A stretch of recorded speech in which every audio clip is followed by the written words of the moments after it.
हिंदी में यूपीएससी की तैयारी से संबंधित प्रोग्राम्स को देखने के लिए सब्सक्राइब करें स्टडी IQ IAS हिंदी।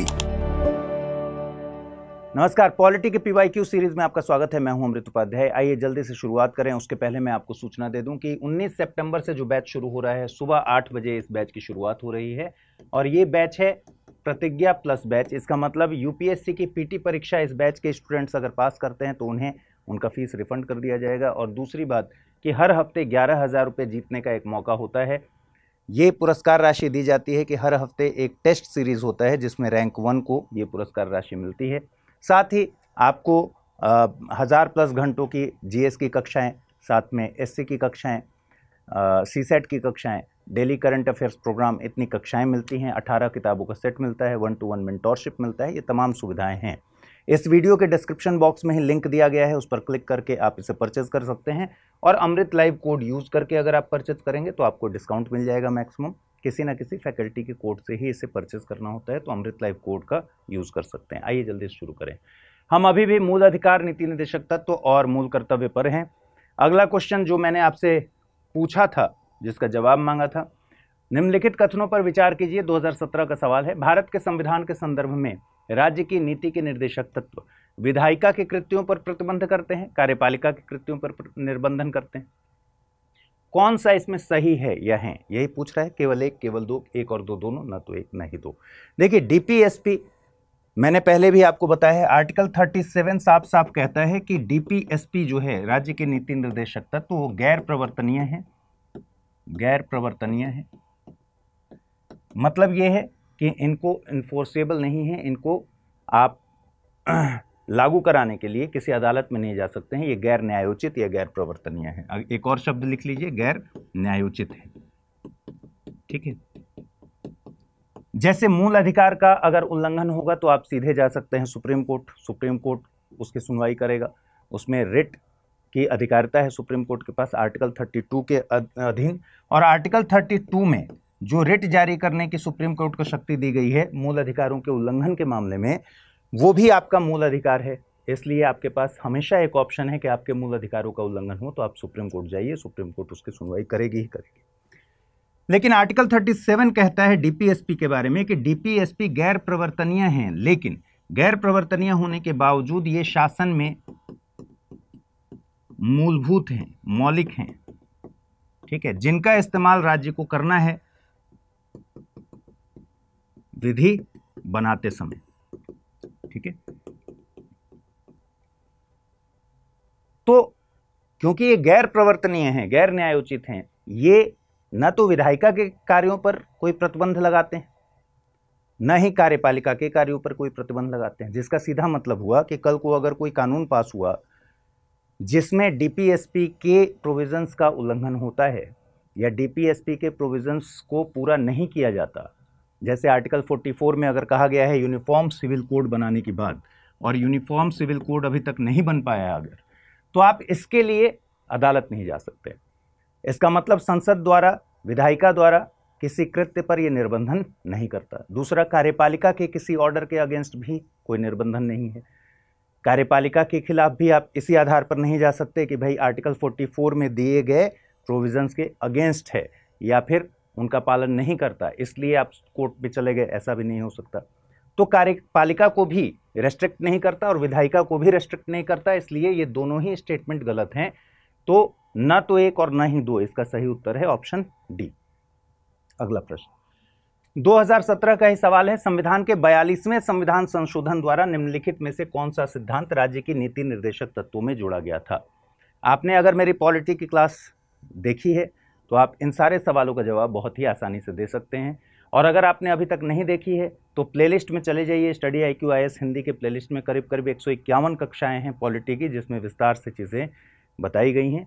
और 2024 के एग्जामिनेशन में ऑलमोस्ट सारे सवाल उन क्लासेस से आप कर पाएंगे।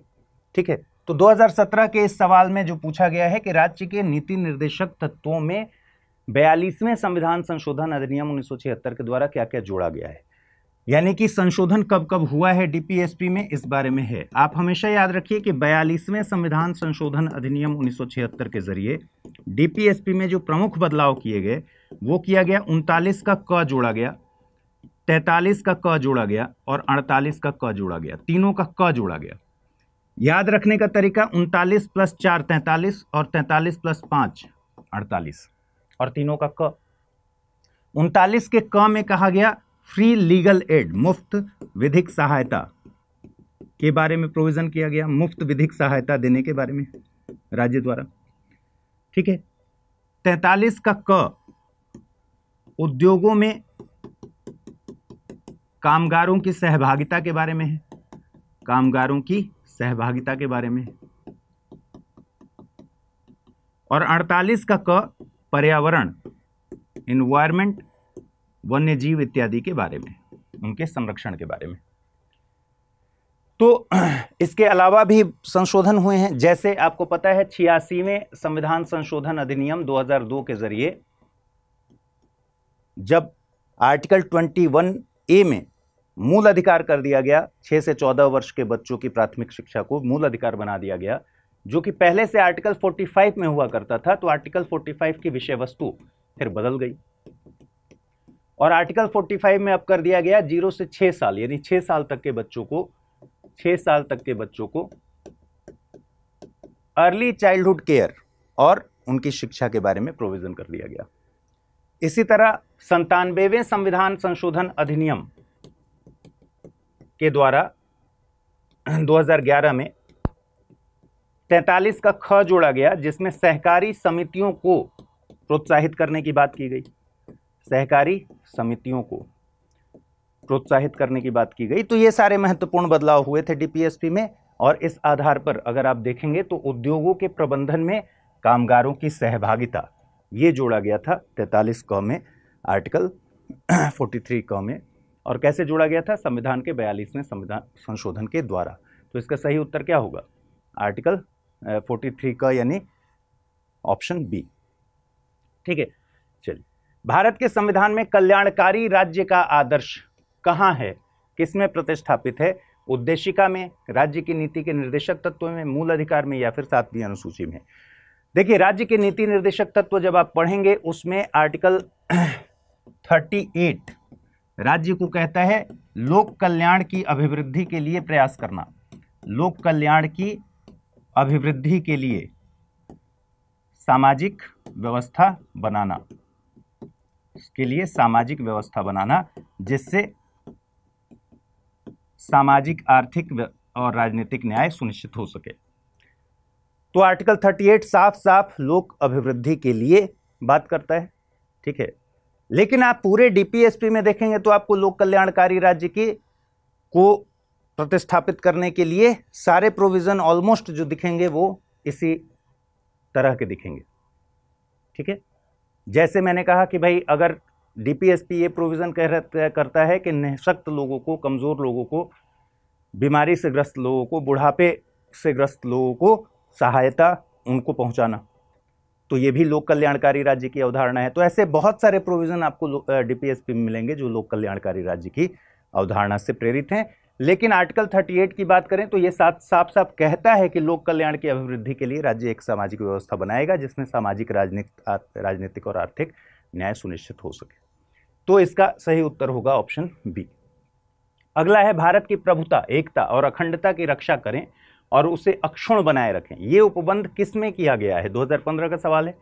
उद्देशिका में, नीति के निर्देशक तत्व में, मूल अधिकार में, या फिर मूल कर्तव्य में? तो इसका सही उत्तर है कि मूल कर्तव्य में कहा गया है। मूल कर्तव्य में बहुत सारे कर्तव्य दिए गए हैं और मैंने पहले भी आपको कहा था कि अधिकार और कर्तव्य एक दूसरे के पूरक हैं। ठीक है, अधिकार के साथ साथ कर्तव्य, बिना अधिकार के कर्तव्य और बिना कर्तव्य के अधिकार का कोई मतलब नहीं है। अधिकार और कर्तव्य एक दूसरे से सहसंबद्ध है। और इसमें कहा गया है पहले कि संविधान का सम्मान करना है। ठीक है, पहली चीज, इसको याद रखने का यही तरीका होता है। पहली चीज तो किसके लिए हमने इतना स्ट्रगल किया, संविधान बन जाए। तो पहला, जिस संविधान में मूल कर्तव्य जोड़े गए हैं, मूल कर्तव्य कब जोड़े गए हैं? 42वें संविधान संशोधन अधिनियम से ही जोड़े गए हैं। ठीक है, 1976 में। किसकी सिफारिश पर ये जोड़े गए हैं? स्वर्ण सिंह समिति की सिफारिश पर, स्वर्ण सिंह समिति की सिफारिश पर। और इसमें कहा गया है कि पहले तो आप अपने संविधान का सम्मान करें। संविधान के आदर्शों को संजो कर रखें, तो आदर्शों का सम्मान करें, राष्ट्रगान और राष्ट्रध्वज का सम्मान करें, राष्ट्रगान और राष्ट्रध्वज का सम्मान करें, ठीक है, संवैधानिक संस्थाओं का सम्मान करें। उसके बाद दूसरा, संविधान तक हम पहुंचे कैसे? स्वतंत्रता संग्राम के जरिए तो हम उस स्थिति में पहुंचे कि हम संविधान बना पाए, उसी के लिए तो लड़ाई लड़ रहे थे। तो इसका जरिया क्या था? स्वतंत्रता संघर्ष। तो स्वतंत्रता संघर्ष के भी आदर्शों को आप सम्मान करें, उनको संजो कर रखें, ठीक है। स्वतंत्रता संघर्ष तक पहुंचने के लिए क्या किया हमने?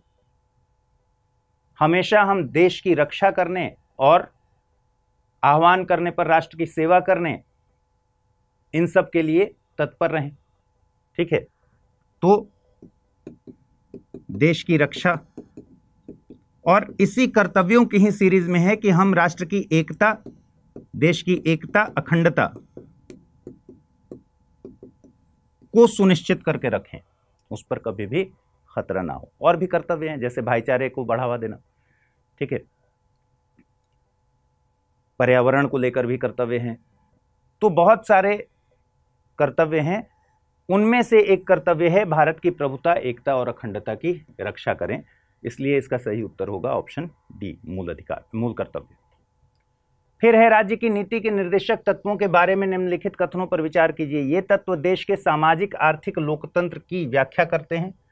इन तत्वों में अंतर्विष्ट उपबंध किसी न्यायालय द्वारा प्रवर्तनीय, एनफोर्सिएबल नहीं है। ये तो बिल्कुल सही है, अभी अभी हमने डिस्कस किया।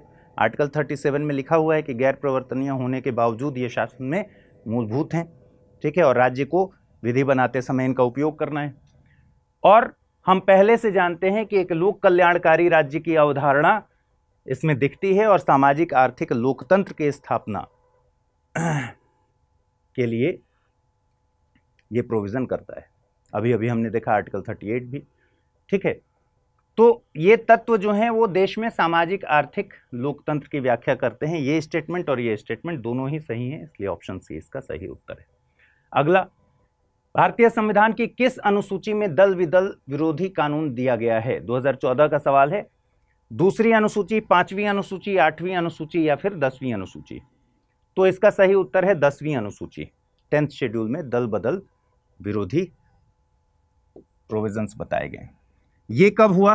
52वें संविधान संशोधन अधिनियम के द्वारा, ठीक है, 1985 में दल बदल विरोधी जो कानून। इसमें क्या क्या प्रोविजंस है भाई? मान लीजिए कि कोई किसी दल का नेता है, जब कोई प्रस्ताव पास किया जाता है या विधेयक पास किया जाता है, उस समय कोई पार्टी अगर अपने पार्टी मेंबर्स को व्हिप जारी कर देती है, व्हिप जारी कर देती है कि भाई इसमें वोटिंग में एब्सेंट नहीं रहना है, वोटिंग में आना है और इस तरफ वोट डालना है।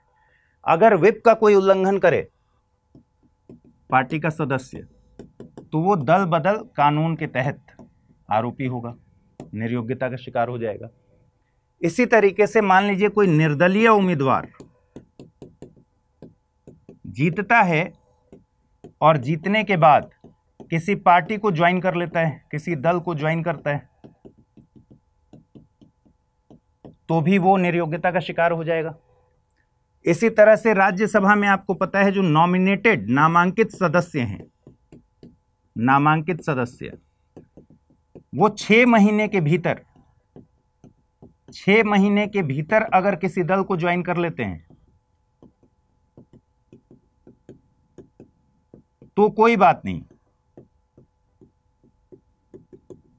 तो कोई बात नहीं है, कोई बात नहीं। लेकिन 6 महीना बीतने के बाद अगर किसी दल को ज्वाइन कर लिए, तो ज्वाइन किया, तो दल बदल के दायरे में आ जाएंगे 10th शेड्यूल के, ठीक है। तो इस तरह के इंपॉर्टेंट प्रोविजंस जो हैं दल बदल कानून में और 10th शेड्यूल में है, ये 1985 में जोड़ा गया था 52वें संविधान संशोधन अधिनियम के द्वारा। एक और बात ध्यान रखिएगा कि 10th शेड्यूल एक बार और जोड़ा गया था, 10वीं अनुसूची जो है वो एक बार और जोड़ा गया था। कब जोड़ा गया था? जोड़ा गया था जब 35वां संविधान संशोधन अधिनियम 74 में जब सिक्किम पहले हमारे संरक्षित राज्य में था, मतलब सिक्किम हमारे देश का हिस्सा नहीं था पहले। उसके साथ हमारी संधि ये थी कि हम उसके रक्षा, संचार और रक्षा, सिक्किम के बारे में बात हो रही है, ठीक है, विदेश और संचार, इन मामलों को इंडिया देखता था, ठीक है। लेकिन 35वें संविधान संशोधन अधिनियम 1974 के द्वारा एक स्पेशल स्टेटस दे दिया गया सहयोगी या संबद्ध राज्य का, एसोसिएटेड स्टेट का। तो सिक्किम 35वें संविधान संशोधन अधिनियम के तहत हमारा एसोसिएटेड राज्य बन गया, ठीक है। एसोसिएटेड राज्य जब बन गया तो इसमें संविधान में जो प्रोविजन किए गए थे, आर्टिकल 2A और 10th शेड्यूल जोड़ा गया था, ठीक, जिसमें यही प्रोविजन था, सिक्किम के सहयोगी राज्य बनने से संबंधित प्रोविजंस थे। लेकिन अगले ही साल 36वें संविधान संशोधन अधिनियम 1975 के द्वारा सिक्किम को पूर्ण राज्य का दर्जा दे दिया गया। पूर्ण राज्य का दर्जा यानी अब वो एसोसिएटेड स्टेट ना होकर वैसे राज्य बन गया जैसे हमारे बाकी राज्य हैं। तो फिर 2A और 10th शेड्यूल दोनों को रिपील कर दिया गया, निरस्त कर दिया गया, और फिर 1985 में फाइनली 10th शेड्यूल दल बदल कानून के तौर पर जुड़ा। तो इसका सही उत्तर होगा 10वीं अनुसूची। भारत के संविधान में अंतर्राष्ट्रीय शांति और सुरक्षा को बढ़ावा देना में निहित है, किसमें निहित है? संविधान की प्रस्तावना में, राज्य के नीति निर्देशक तत्व में, मौलिक कर्तव्य में, या फिर 9वीं अनुसूची में? मौलिक कर्तव्य में तो नहीं है अंतर्राष्ट्रीय शांति और सुरक्षा को बढ़ावा देना। नीति निर्देशक तत्व आप जब पढ़ेंगे तो उसमें आर्टिकल 51, 36 से लेकर 51 तक ही है, भाग 4 नीति निर्देशक तत्व। इसका आर्टिकल 51 दरअसल अंतर्राष्ट्रीय शांति और सुरक्षा से ही संबंधित है, अंतर्राष्ट्रीय शांति और सुरक्षा, ठीक है, जिसमें कहा गया है कि अंतर्राष्ट्रीय शांति और सुरक्षा को बढ़ावा देना एक क्लॉज है। उसके बाद शांति, अंतर्राष्ट्रीय शांति को मध्यस्थता के जरिए प्रोत्साहन देना, इस तरह के क्लॉज उसमें बताए गए हैं, ठीक है। तो इसका सही उत्तर क्या है? ऑप्शन बी, राज्य के नीति निर्देशक तत्व। प्रस्तावना हम जानते हैं, प्रस्तावना में कहीं नहीं है, मौलिक कर्तव्य में नहीं है। 9वीं अनुसूची तो पहले संविधान संशोधन अधिनियम के द्वारा जोड़ा गया था, जिसका मकसद क्या था? पहले संशोधन 1951, मकसद ये था कि उस समय भूमि सुधार कानून बहुत सारे बन रहे थे और उन कानूनों को न्यायालय की समीक्षा से बचाना था। इसलिए किसी भी एक्ट को अगर 9वीं अनुसूची में डाल दिया जाता था तो वो फिर न्यायिक समीक्षा के दायरे से बाहर हो जाता था, उसकी समीक्षा नहीं की जा सकती थी कि वो मूल अधिकारों का उल्लंघन करते हैं इस आधार पर। तो इसका सही उत्तर हो गया ऑप्शन बी। अगला है, निम्नलिखित कथनों पर विचार कीजिए। 2014 का सवाल है। संवैधानिक सरकार वो है जो राज्य प्राधिकरण के हित में व्यक्तिगत स्वतंत्रता पर प्रभावी प्रतिबंध लगाती है। दूसरा, राज्य की प्राधिकरण पर व्यक्तिगत स्वतंत्रता के हित में प्रभावी प्रतिबंध लगाती है। अगर आपने पहले के एपिसोड देखे होंगे तो 1 मिनट में इसका सवाल का जवाब आप दे देंगे। मैंने आपको कहा ही था कि संविधानवाद जब आप पढ़ते हैं तो फिर संविधानवाद में सीमित सरकार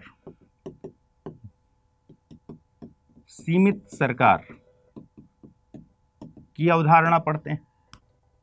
संवैधानिक सरकार का मतलब ही है सीमित सरकार, ठीक है। और सीमित सरकार का मतलब क्या है कि ये किसको सीमित कर रही है? राज्य को प्रतिबंधित कर रही है, सरकार को प्रतिबंधित कर रही है। किसके हित में कर रही है? व्यक्ति के हित में, व्यक्ति और नागरिकों के हित में। तो सीमित सरकार का मतलब है कि कार्यपालिका और विधायिका मनमानी ना करें, ठीक है।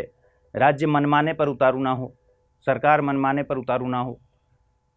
तो इसलिए ये राज्य के प्राधिकरण पर, राज्य की अथॉरिटी पर प्रतिबंध लगाता है। किसके हित में? व्यक्तिगत स्वतंत्रता के हित में, ठीक।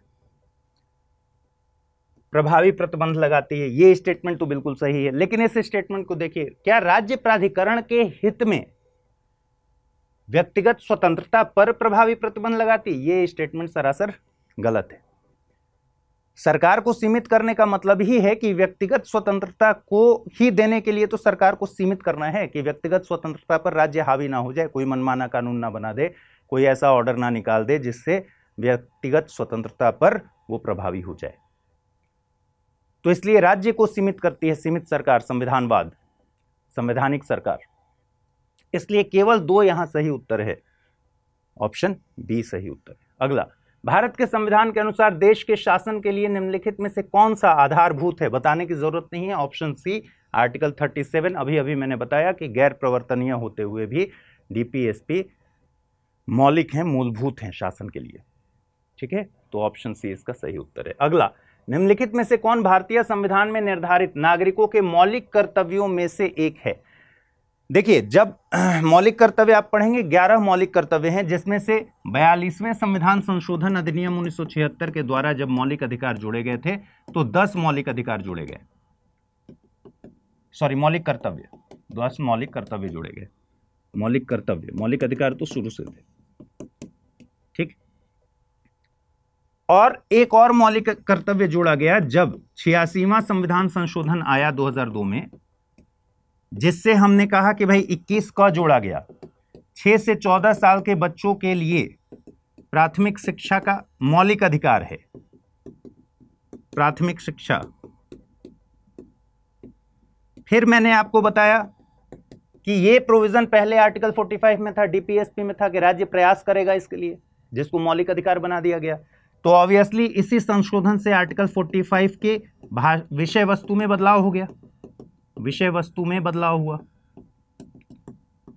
और अब वहां 6 से 14 साल के बच्चों के लिए प्राथमिक शिक्षा के बजाय क्या कर दिया गया, 6 साल तक के बच्चों के लिए, 6 साल तक के बच्चों के लिए राज्य क्या प्रयास करेगा, अर्ली चाइल्डहुड केयर और शिक्षा। और इसी संशोधन के बाद एक मूल कर्तव्य भी जोड़ दिया गया। मूल कर्तव्य में कह दिया गया कि भाई ये जो मूल अधिकार दिया गया है ये कब लागू हो पाएगा अच्छे से, जब पेरेंट्स, अभिभावक, ठीक है, गार्डियन जो भी हैं, अगर पेरेंट्स हैं तो पेरेंट्स, नहीं तो जो गार्डियन है, वो 6 से 14 साल के बच्चों को प्राथमिक शिक्षा के लिए प्रोत्साहित करेंगे ना, भेजेंगे ना, तभी तो ये हो पाएगा पूरा मौलिक अधिकार। तो इसलिए मूल कर्तव्य में एक ये भी क्लॉज जोड़ दिया गया। और अब स्टेटमेंट्स क्या क्या है? हमारी समग्र संस्कृति की समृद्ध विरासत को संरक्षित करना, कमजोर वर्गों को सामाजिक अन्याय से बचाना, वैज्ञानिक स्वभाव और जांच की भावना का विकास करना, व्यक्तिगत और सामूहिक गतिविधि से सभी क्षेत्रों में उत्कृष्टता के लिए प्रयास करना ताकि राष्ट्र का उत्थान हो। तो ये भी है, ये भी है और ये भी है। ये जो दूसरा है, कमजोर वर्गों को सामाजिक अन्याय से बचाना, ये है आर्टिकल 46 में। आर्टिकल 46 डीपीएसपी का पार्ट है और आर्टिकल 46 कहता है कि कमजोर वर्गों, विशेषतः अनुसूचित जाति और जनजाति के लोगों को सामाजिक अन्याय से बचाने का प्रोविजन करता है, उनके उत्थान की बात करता है। ठीक है, तो ये डीपीएसपी का पार्ट है, बाकी तीनों तो कर्तव्य में शामिल हैं। तो 1, 3 और 4 इसका सही उत्तर होगा, ऑप्शन सी। अगला, भारत के संविधान में निर्दिष्ट राज्य के नीति निर्देशक सिद्धांतों के तहत निम्नलिखित प्रावधानों पर विचार कीजिए। 2012 का सवाल है। भारत के नागरिकों के लिए एक समान नागरिक संहिता का संरक्षण, ग्राम पंचायतों को संगठित करना, ग्रामीण क्षेत्रों में कुटीर उद्योगों को प्रोत्साहित करना, सभी श्रमिकों को उचित अवकाश और सांस्कृतिक अवसरों के लिए सुरक्षित करना। कौन से गांधीवादी सिद्धांत हैं? तो एक बात तय है कि ये चारों ही डीपीएसपी के पार्ट हैं, उस पर दिमाग मत लगाइएगा कि ये चारों डीपीएसपी में है कि नहीं। कह रहा है कि इसमें कौन से गांधीवादी सिद्धांत हैं, ठीक है, जो राज्य नीति के निर्देशक सिद्धांतों में परिलक्षित होते हैं। और ऑप्शन है केवल 1, 2 और 4, केवल 2 और 3, केवल 1, 3 और 4 और 1, 2, 3 और 4। अगर आपने डीपीएसपी ठीक से पढ़ा है तो आपको पता है कि कुछ सिद्धांत हैं जो समाजवादी सिद्धांत हैं, कुछ सिद्धांत हैं जो गांधीवादी सिद्धांत हैं, कुछ सिद्धांत हैं जो आधुनिक उदारवादी सिद्धांत हैं, उदार बौद्धिक सिद्धांत हैं। और कई ऐसे भी आर्टिकल्स हैं जिसमें दोनों ही मिलेगा, समाजवादी भी और गांधीवादी। एक ही आर्टिकल दोनों की तरफ झुका हुआ है, मतलब दोनों के प्रोविजन इसमें है। तो अगर आपने डीपीएसपी को ठीक से पढ़ा है तो बहुत आराम से इस सवाल का जवाब दे देंगे, क्योंकि गांधी जी के बारे में तो ऑलमोस्ट सारे लोगों ने पढ़ा ही है और गांधीवाद जानते ही हैं। इस प्रश्न का उत्तर लेकिन आपको देना है कमेंट सेक्शन में, और कमेंट सेक्शन में ज़रूर आंसर दिया कीजिए। आप कमेंट सेक्शन में आंसर नहीं देंगे तो मुझे लगेगा आप इस प्रोग्राम को एंजॉय नहीं कर रहे हैं, पार्टिसिपेट नहीं कर रहे हैं। आप अगर पार्टिसिपेट नहीं करेंगे तो सिर्फ मेरे पढ़ाने से क्या फ़ायदा। तो इसलिए अगर हमने एक पूरा PYQ की सीरीज़ को शुरू किया है और हम चाहते हैं कि पिछले 12-15 साल 20 साल के सवालों को आपके सामने एक कंपाइलेशन की तरह लेकर आएँ, ताकि कभी इसकी व्याख्या सहित सिर्फ आंसर नहीं बता रहे। तो इसलिए ज़रूर पार्टिसिपेट किया कीजिए, इस प्रोग्राम को लाइक भी किया कीजिए, इससे आपका पार्टिसिपेशन पता चलता है, कमेंट भी किया कीजिए। चलिए इस सवाल का जवाब स्क्रीनशॉट लेके रखिए और इस सवाल का जवाब आपको कमेंट में देना है। आज के लिए इतना ही, अगले एपिसोड में मुलाकात होगी। ख्याल रखिए, नमस्कार। हिंदी में यूपीएससी की तैयारी से संबंधित प्रोग्राम्स को देखने के लिए सब्सक्राइब करें स्टडी IQ IAS हिंदी।